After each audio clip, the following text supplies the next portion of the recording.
श्री गुरु चरण सरोज रज निज मन मुकुरु सुधारे भरन रघुबर बिमल यस जो दायक फल चारे बुद्धिहीन तनु जान के सुमिरो पवन कुमार बल बुद्धि विद्या देहु मोहि हरहु कलेश विकार बड़े कुघातु कर पात किनी कहे से कोप ग्रह जाहु काजु सवारे हो सजग सबो सहसा जन पतिया हो। पापनी मंथरा ने बड़ी बुरी घात लगाकर कहा, कोप भवन में जाओ, सब काम बड़ी सावधानी से बनाना, राजा पर सहसा विश्वास न कर लेना, उनकी बातों में न आ जाना। कुबरी रानी प्राण प्रिय जानी, कुबरी रानी प्राण प्रिय जानी, बार बार बड़े बोधे खानी, तो समहित न मोर संसारा, बहे जात कई भय से अधारा, जो विधि पूर्व मनोरथ काली, करो तो ही जग पूतरे आली, बहु विधि चेरी आदरु देई, कोप भवन गवनी के कुबरी को रानी ने बड़े प्राणों के समान प्रिय समझकर बार बार उसकी बड़ी बुद्धि का बखान किया और बोली, संसार में मेरा तेरे समान हितकारी और कोई नहीं है, तू मुझ बही जाती हुई के लिए सहारा हो गई। यदि विधाता कल मेरा मनोरथ पूरा कर दें तो मैं, हे सखी, मैं तुझे आंखों की पुतली बना लूंगी।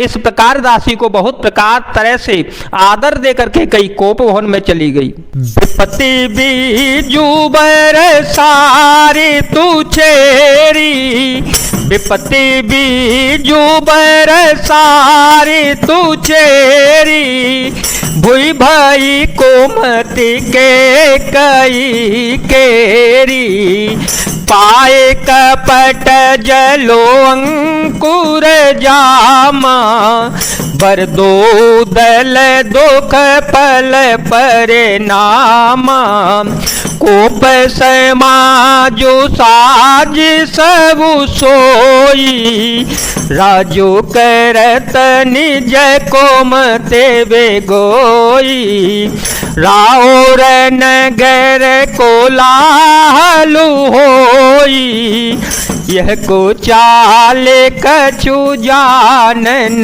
कोई। विपत्ति कलह बीज है, दासी वर्षा ऋतु है। कैकई कोप भवन का सारा साज सामान सजाकर कोप भवन में जा सोई, राज करती हुई वह अपनी दुष्ट बुद्धि से नष्ट हो गई। राजमहल और नगर में धूमधाम मच रही है, इस कुचाल को कोई नहीं जानता। प्रमुदित पुर नर नारी सब, सजहि सुमंगल चार, एक प्रिय बिसहि एक निर्गमहि, भीर भूप दरबार। बड़े ही आनंदित होकर नगर के सब स्त्री पुरुष शुभ मंगलाचार के साथ सजा रहे हैं। कोई भीतर जाता है और कोई बाहर निकलता है। राजद्वार में बड़ी भारी भीड़ हो रही है। बाल सखा सुनी हर साही, भल सखा सुनी हर साही, मिल 10 5 राम पह जाही। प्रभु आदर पे मुँह पहचानी, पूछहि कुशल के मृदुवानी। फिर ही भवन प्रिय आय सुपाई, करत परस पर राम बड़ाई। कोर घुबीर सरिस संसारा, सीलो स्नेह निवान निहारा। श्री रामचंद्र जी के बाल सखा राज तिलक का समाचार सुनकर हृदय में हर्षित होते हैं। वे 10 5 मिलकर श्री रघुनाथ जी के पास जाते हैं। प्रेम पहचान कर प्रभु श्री रघुनाथ जी उनका आदर करते हैं और कोमलवाणी से कुशल क्षेम पूछते हैं। अपने प्रिय सखा श्री रघुनाथ जी की आज्ञा पाकर वे आपस में एक दूसरे से श्री राम जी की बड़ाई करते हुए घर लौट जाते हैं और कहते हैं, संसार में श्री रघुनाथ जी के समान शील और स्नेह को निभाने वाला कौन होगा। जय जय जौनि करम बस भ्रम ही, जय जय जौनि करम बस भ्रम ही। तह तह सुदेव यह हम ही, सेवक हम स्वामी सिय नाहो। हो नात यह और निवाहो, असय भिलासु नगर सब काहो। कै कय सुता हृदय यते दाहो, को न को संगत पाई न साई। रहे न नीच मत चतुराई, राम सिया राम सिया राम सिया राम, सिया राम जय जय राम। भगवान हमें यही दें, हम अपने कर्मवश भ्रमते हुए जिस जिस योनि में जन्मे वहाँ वहाँ उस योनि में हम तो सेवक हों और श्री सीतापति श्री रघुनाथ जी हमारे स्वामी हों और यह नाता अंत तक निभ जावे। नगर में सबकी ऐसी ही अभिलाषा है, परंतु कैकेयी के हृदय में बड़ी भारी जलन हो रही है। कुसंगति पाकर कौन नष्ट नहीं होता, नीच के मत के अनुसार चलने से चतुराई नहीं रह जाती। साज समय सानंदन पो गयो के कई गे, गवनो ने ठोरता निकट किय, जनो धरि देह स्नेह। संध्या के समय राजा दशरथ आनंद के साथ कैकेयी के महल में गए, मानो साक्षात स्नेह ही शरीर धारण करके निष्ठुरता के पास गया हो। कोप भवन सुनि सकुचे उराओ, कोप भवन सुनि सकुचे उराओ।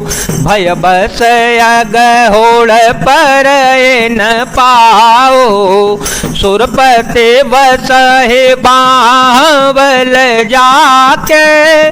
नरपति सकल रहे रोकता के, सो नीति अरे सगय सुखाई। देखहु काम प्रताप बढ़ाई, सुल कुल सयस अंग बनिहारे। तेरते नाथ सुमन सर मारे। कोप भवन का नाम सुनकर राजा सहम गए, डर के मारे उनका पांव आगे को नहीं पड़ता। स्वयं देवराज इंद्र जिनकी भुजाओं के बल से राक्षसों से निर्भय होकर बसता है और संपूर्ण राजा लोग जिनका रुख देखते देखते रहते हैं, वही राजा दशरथ स्त्री का क्रोध सुनकर सूख गए। कामदेव का प्रताप और महिमा तो देखिए, जो त्रिशूल वज्र और तलवार आदि की चोट अपने अंगों पर सहने वाले हैं, वे रत्नाथ कामदेव के पुष्प बाण से मारे गए। सभयन रे सुप्रिया पहि गयो, सभयन रे सुप्रिया पहि गयो, देखी दशा दुख दारुण भयो, भूमि शयन पटो मोट पुराना, दिए डारे तन भूषण नाना, कुमते कसी को बेचता फावी, अन अहेवा तो सूच जनु भावे, जाए निकट नृपोक मृदुबानी, प्राण पिया के तो निशानी। राजा डरते डरते अपनी प्यारी कैकेयी के पास गए। उसकी दशा देखकर उन्हें बड़ा भारी ही दुख हुआ। कैकेयी जमीन पर पड़ी हैं, पुराना मोटा कपड़ा पहने हैं, शरीर के नाना आभूषणों को उतार कर फेंक दिया है। उस दुर्बुद्धि कैकेयी को यह कुबेस्ता बुरा वेश कैसी फब रहा है, मानो भावी विधवापन की सूचना दे रही हो। राजा उसके पास जाकर कोमल वाणी से बोले, हे प्राण प्रिय, किस लिए रिसाई रूठी बैठी हो?